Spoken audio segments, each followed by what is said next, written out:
So, today we're going to be talking about anger and why your tactical training is to blame and not you. So, where did this even come from? Is I've been doing this for 2.5 years, and there are a couple of different symptoms that are very consistent with most everyone: sleep and short fuse.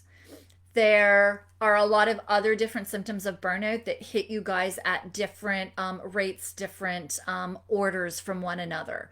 But the short fuse and the sleep are the two that I do hear the most often from all of you. Um, and so let's dive today into the short fuse. And quite often, for many of you, you find as well that on the job, you're good. On the job, you are totally alert on your calls. You're good there. You're good at work. It's when you're home. When you're home is where, when the kids do something small, you blow up, spill some milk, ask you a question. Just being kids, giggling and laughing can sometimes set you off where that short fuse hits.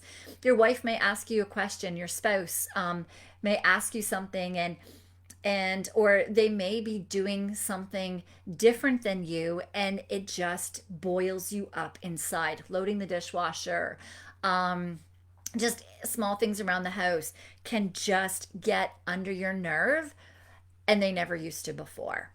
And I get asked often, why is this at home and not at work? So we're going to break down today your stress system and how your training works. So from the start in your career, you are trained tactically. You guys are trained to be in that hypervigilant state.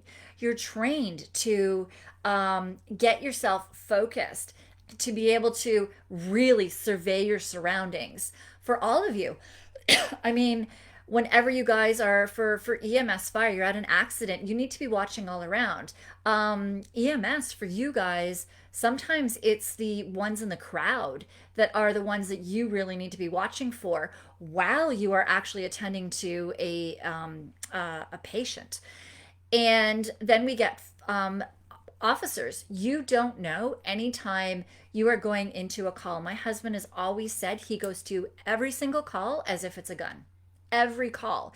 It could be the mildest case, that or the lowest priority call that you could even think of, but he's like, you never know. Any situation can turn on a dime. And you guys are trained for this. So you are trained to tactically be on guard. You guys over and over and over again practice what you need to do so that it becomes second nature.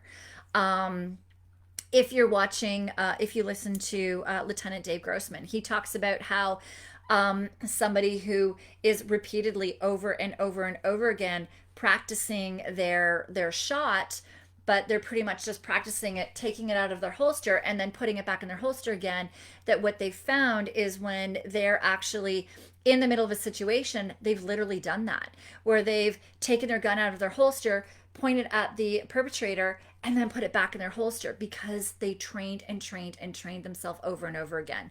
So in your tactical training, your body automatically goes into that system where you are hypervigilant, where you're on alert, where you're surveilling your scenes, where you are preparing yourself tactically for any situation that may arise. So you're doing CPR on somebody, but you're still surveillancing your situation, your surroundings. Fire, you guys are, totally, sorry, I may totally butcher this, but you guys are totally on a call and you're in the middle with a battling the fire, but you still need to be aware of every single situation that's happening around you. You guys have trained yourself to be hyper vigilant. And now I'm going to ask you, tell me in the comments, how long have you been in your career? How long have you been training your system to be in that hypervigilant state? How long have you been? Most of you guys in this group are 15, 20, 25. We've got some 30 years on the job. So you're going to think for 12 or 24-hour shifts, quite often you're doing a lot of training on those shifts, or for your entire shift, you are in that hypervigilant state. You are getting your nervous system, which is your stress nervous system, kicked in.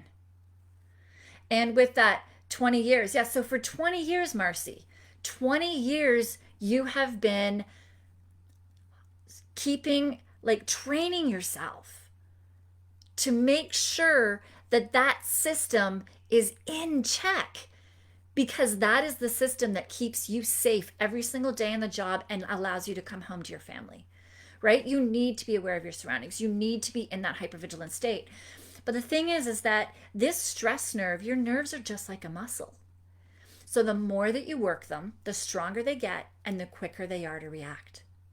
Which means your resting nerve, that resting nerve is the nerve that keeps you calm, that allows you to big picture think, that allows you to go in your house and just relax, to be able to sit on your couch and chill, to not have 50 million thoughts going in your head because the stress nerve is pumping that cortisol in your brain so you're totally alert. It actually allows you to completely calm down your brain when you are in that resting nerve. But if you think of this like in the gym, the more that you work that muscle, the stronger it gets, the quicker it becomes to react. All of these skills, you have been training that stress nerve. So I'm going to ask you, how much? Tell me in the comments. So Mark, you've been 20 years as well. 20 years you've been training it.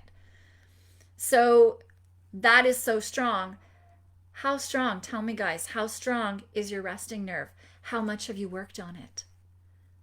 And this is no fault of your own, because the thing is most of the trainings that are out there are for civilians. And civilians don't live in this world that you guys live in as first responders, where for 12, 24, sometimes 48 hours, you guys are in this hypervigilant state. That nobody out there ever sits and thinks, hey, we need to start actually training your resting nerve as well. They don't. Because all of the information out there is for civilians.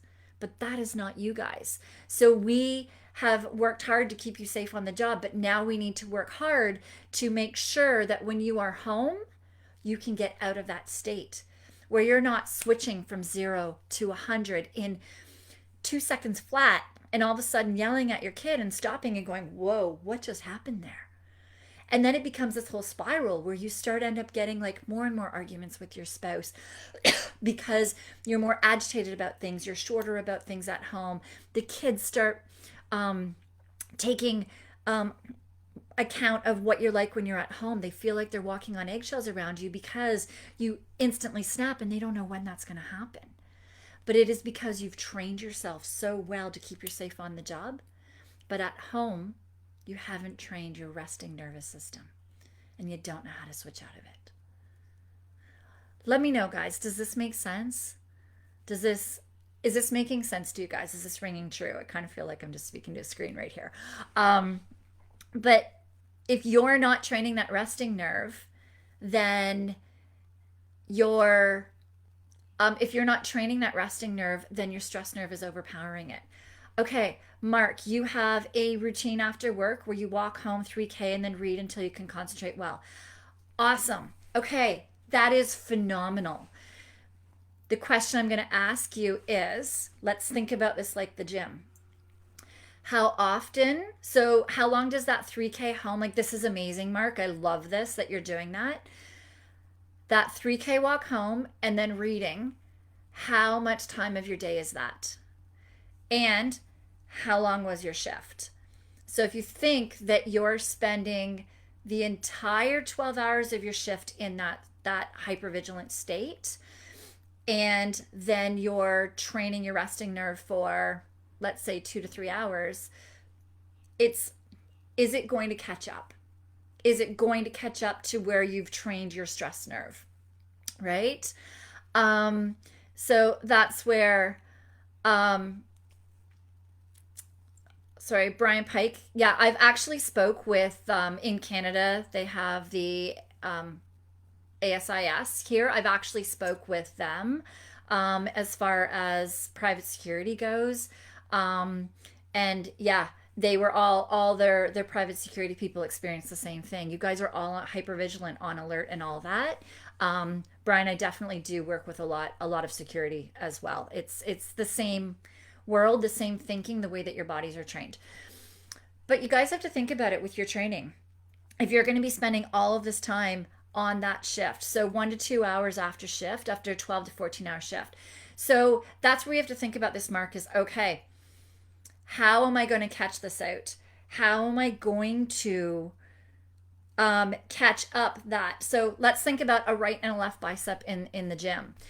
If you're doing all your curls all the time, or let's think of the guys that don't do legs at all and they only do upper body, right?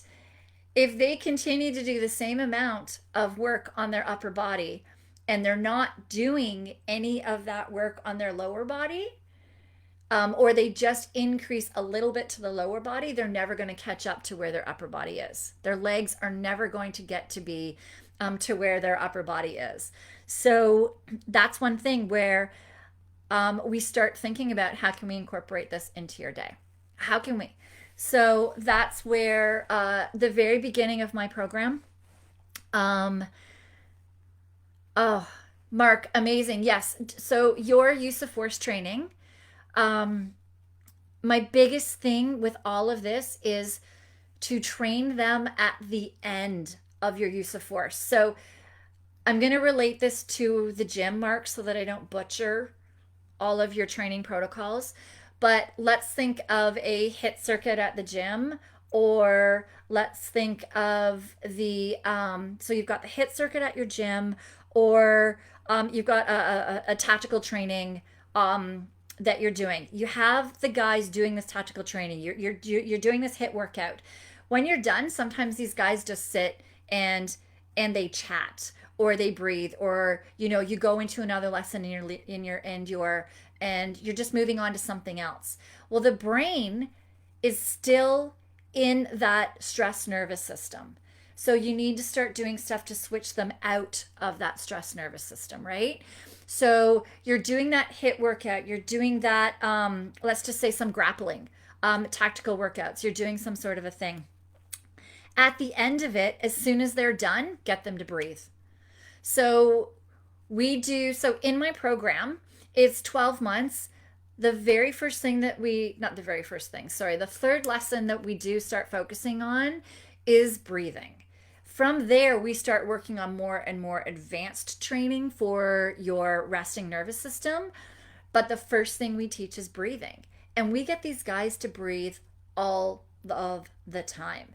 Breathing is so important. So the difference of breathing, I'm going to give you a little bit of another science lesson. When you are breathing in your stress nervous system, you're through your mouth. So you'll find fire guys, a lot of the fire guys, you guys are trained to do your box breathing, all kinds of different breathing when you're in your gear and your mask. And if there's any fire guys in here, let me know. Tell me, how do you find when you guys switch into that box breathing, you guys switch into the breathing that gets you to switch into your resting nervous system? How does that feel? Are you able to then observe your scene a little bit better? Are you able to calm down? I know for fire guys, like if you're ever in a crisis situation where you're separated from your guys, before you get on your radio, for any of you guys, before you get on your radio and you call, they say to take a breath. And yes, that does cost time, but it means that when you take that breath, if your body is trained, if your nervous system is trained well enough because you've trained this, then your body will quickly shift into that resting state so that you can become clear on the radio, get all of the information you need to get to them to get you the backup and everything that you need. There have been situations I've heard where people didn't take that breath before they called and they said the wrong street name. So all the guys came to help them, but they were like a couple of streets over. They knew the area, but for some reason they said the wrong street name. So taking that breath is hugely important. You guys learn that a lot in your training, but are you doing this in other days in your life? Are you doing this at home with your kids? So, Mark, you are doing this on your way home from work, but are you doing it at home? Are you doing it in your day? Are you doing it every time before you get into your patrol car, every time you get out? So, I'll tell you a story about my husband. So, my husband is a coaching officer, and one of the guys that he was training, we were joking, and I was asking him about the water and breathing. Those are our two main staples for your stress system, and that they are honestly the first two things that we teach you. And regardless if you already know them, we go over it in depth and in detail in the program, because we really teach you how it all works in your stress system and how it helps you. But I was asking him about, how are you doing going to calls? How are you with water and that? He's like, oh my God. He goes, it's hilarious when we get to a call, if it's a not a hot call. When they're getting to a call, he's like, I'm ready to like jump out of the car and go to the door, rookies. And he's like, but my husband stops, takes a big deep breath. He chugs water, takes another deep breath, and then he opens the door. When he gets to the door of the person, if it's a non-priority call, he breathes and then he knocks on the door. So he is actually training himself. My husband is in his job. So during his 12 hours, he's training himself on calls, running to calls, to be to be training that resting nervous system and not always be shifting into that stress system. So if you're rushing to a call, as he's going to the call, he's breathing. So while he's going to the call, he's training himself to be in that resting system. Before he gets out of the car, kicks in his resting system again. Before he knocks on the door, he's also, while he's listening to somebody, he is slowly breathing, and that to make sure that he's staying in his resting system. Because sometimes when you're on a call, the things that people are saying either to you or whatever situation that they are going into might be the worst case or really causing them stress and grief, but it was nothing compared to other calls you've been to, or maybe what's happening in your own personal life. You breathe. So breathing is hugely important as far as training your resting nervous system. So just incorporating that into your 12, 24, 48-hour shift will start training that resting system. So Mark, you're already doing it for what was it? So I'm just going to backtrack. You said 1 to 2 hours a day. You're already doing that. So imagine if you start breathing more frequently during your day. So you said, Mark, that you tactically train these guys. So when you're doing that, every time before you teach them something, you breathe. Every time before you get them to start an exercise, you breathe. Every time the exercise is over, you breathe. Imagine where that balance would start becoming in your day, of how your resting nervous system starts catching up to your stress nervous system, right? And then that means at home, if you're training this all the time at work too, to get yourself out of that stress state, or to breathe first before you're in the stress state, when your kids scream, when your kids ask a question, when your spouse is asking questions, all of these things are happening at home. When something's not going your way, your body starts, instead of kicking into that stress nerve, it starts kicking into that resting nerve. Okay. So let me know. Do you guys have any questions? I really totally feel like I'm talking to a screen. I do appreciate everybody who's been hopping on here. Yeah. So I'm going to say, Mark, I don't like the word mindful. And I'm going to say that because to me, that's woohoo-ish. And that's not who I am. In my personal training career, I never did yoga because to me it was like too woohoo-ish. I now do some yoga movements, but I don't like do that woohoo stuff. Breathing, I look at it as being an exercise. I don't meditate. To me, I can't get my head around that. That doesn't work with my personality. I am the gym, the tactical person. So if you change the way you frame it, if you add it into your tactical protocols, right? Add it into your day as far as a protocol goes. It's not let's just stop for a minute and breathe and get into our mind. Like that's That's not me. And I'm really going to assume that for most of you, it's not. If it is, 100% do what works for you and be you. Everybody who knows me, it's like do your thing that works for you, but that doesn't. I need it to be tactical. I start my day as soon as I wake up. I used to use a checklist, and I still every once in a while go back to the checklist where I make sure that I start my day breathing, so that if I was stressed about anything or that, so I'm starting my day in my resting nerve. I have a checklist of things that I would do that I know actually train my resting nerve, so that I'm starting my day training them with a checklist, just like I would do in the gym, where you have all of your exercises, just like you would do, Mark, when you're telling them all about these things. Do you have in your protocols with them breathe? Because if it's not there, they're not going to do it. So the thing is if we expect ourselves to remember everything all the time, we're not going to. Having it write down and becoming part of your protocols, part of your process. So I know, like the RCMP here, they do in their tactical training teach you box training when you're in certain situations. It's part of the training, part of their protocol, right? But they don't have it as part of their protocol at the start and the end of their training sessions. They don't have it where you start teaching yourself every time before you get into your car and every time before you get out of your service vehicle that you're breathing. They don't have that. So all of these things, working them into it. For you guys in EMS, it's any time that you are opening and closing your door to get into the cab, but also getting into the back. Sorry, I don't know the terminology, but getting into the back is there.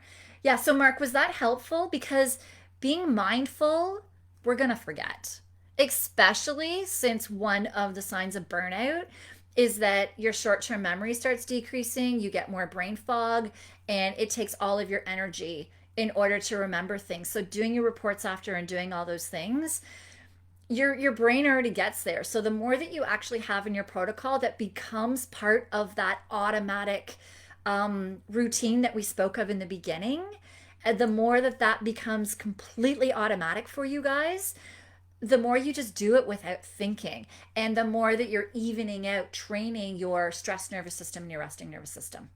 Awesome.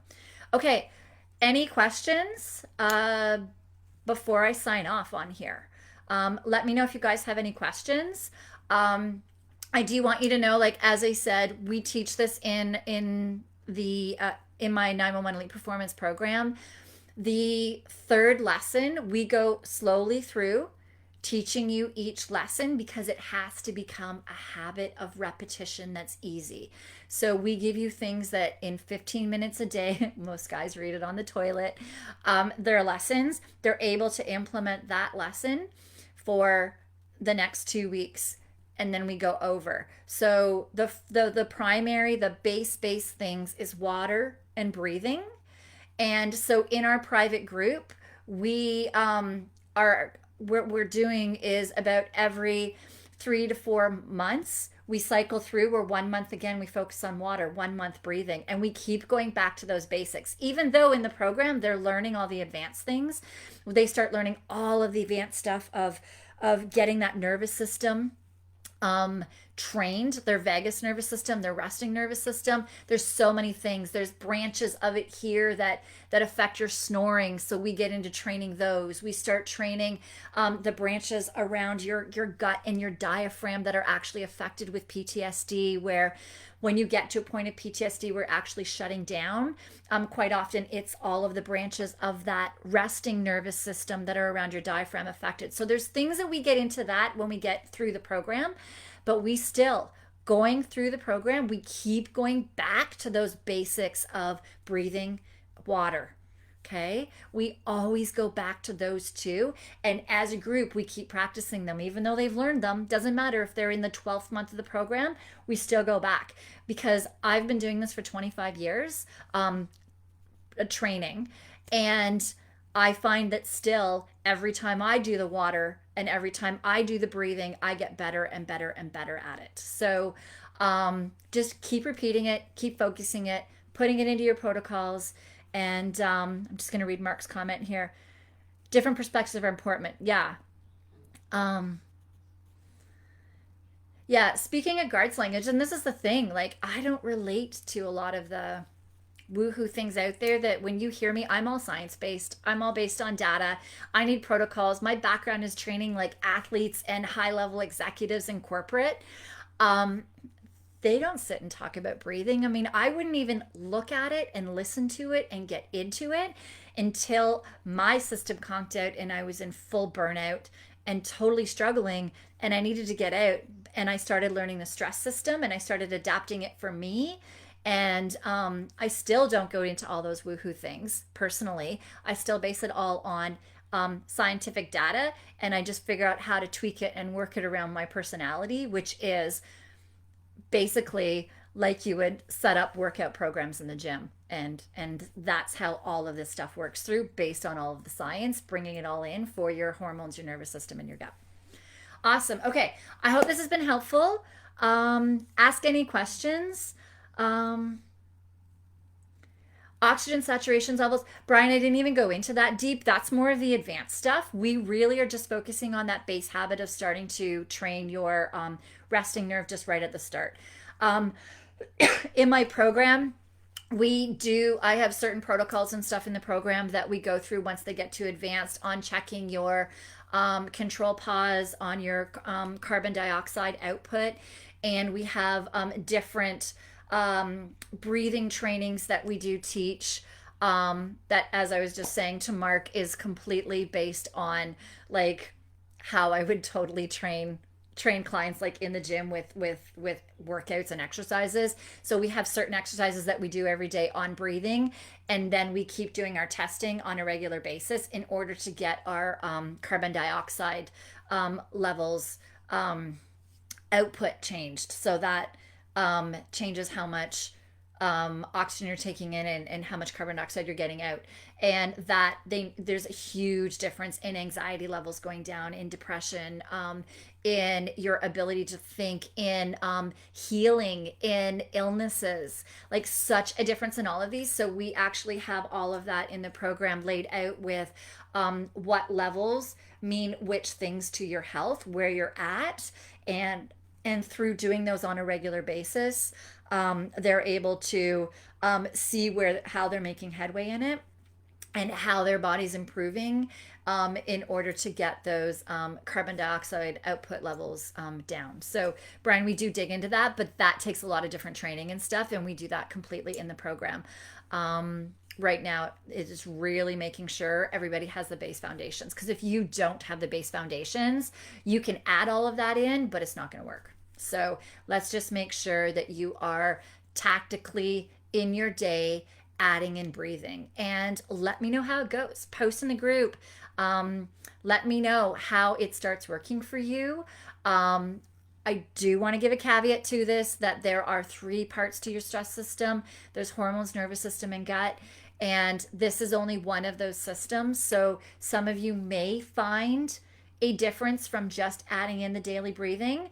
Some of you, if there is a PTSD level as well, and those nerves are really damaged and we need to go in and work them more, then you may not get as much of as good of results as somebody who isn't at that level of PTSD or is solely just in burnout.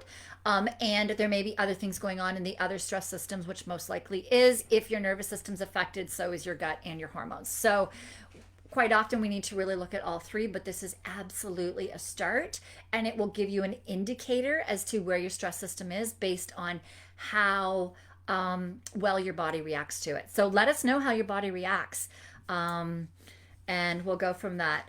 Steve, thanks. Yeah, Steve's been in our program for 3 months now, and we love having you in the program, Steve. But yeah, it's if anybody has any questions, let me know. You can email us at support@911lifestyle.com, or you can comment on this video and we will help you out. I do want to also make a note that nothing that we do is shared with your services. Even in our private members group, you can use aliases. So doesn't matter what your ranking is, where you're at. You can completely be anonymous in our program and fully participate without your services finding it, without anybody else in your um, without anybody else in your service, any of your colleagues, even if two of you are in the program. You can totally use an alias. You can change your location. So they have no idea who is even asking questions in our private group. All right. Anything, let us know. Again, that's support at 911lifestyle.com. Bye.